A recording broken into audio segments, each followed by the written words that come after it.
Congress leader Rahul Gandhi conceded that the emergency imposed by his grandmother Indira Gandhi was a mistake, but added that the party never attempted to capture India's constitutional framework.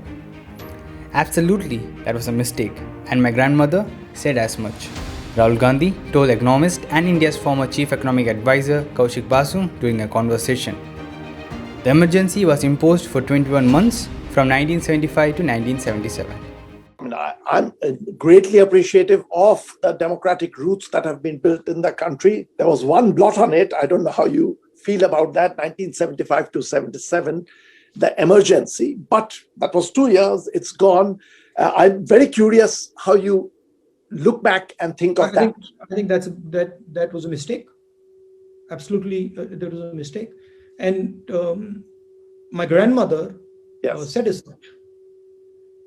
It's fascinating you're saying this because, I did think that was dreadful. It should not have happened, the emergency. One thing very similar, what you said your grandmother said to you, with the former president of India, Pranab Mukherjee. My last conversation with him, this was a few months before he passed away, I asked him that since you were so close to Mrs. Gandhi, the calling of the election at the end of the 2 years of the emergency that Mrs. Gandhi called, was it hubris, arrogance of an authoritarian leader that I will win, I want to demonstrate that? Or was it that she was beginning to have self-doubt? I asked Pranab Mukherjee, since you were so close, and Pranab Mukherjee told me that actually I can tell you I have direct conversational evidence. She began to feel that she might lose, but she wanted to put that to test, had a fair election and actually lost.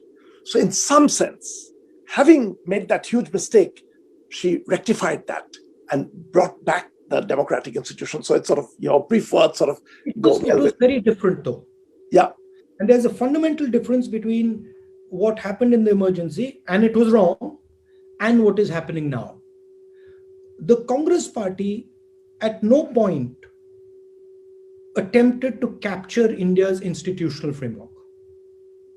And frankly, the Congress party doesn't even have that capability. Our design doesn't allow us that. Even if we want to do it, we can't do it.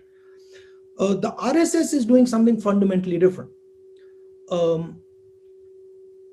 They're actually filling the institutions with their people. So look, even if we defeat the BJP in an election, we are not going to get rid of their people in the institutional structure. Our chief minister of Madhya Pradesh, just before he was overthrown, had a conversation with me. He says, listen, my senior bureaucrats won't listen. They're RSS people. I tell them to do something, they don't do it. So it's fundamentally different what's going on.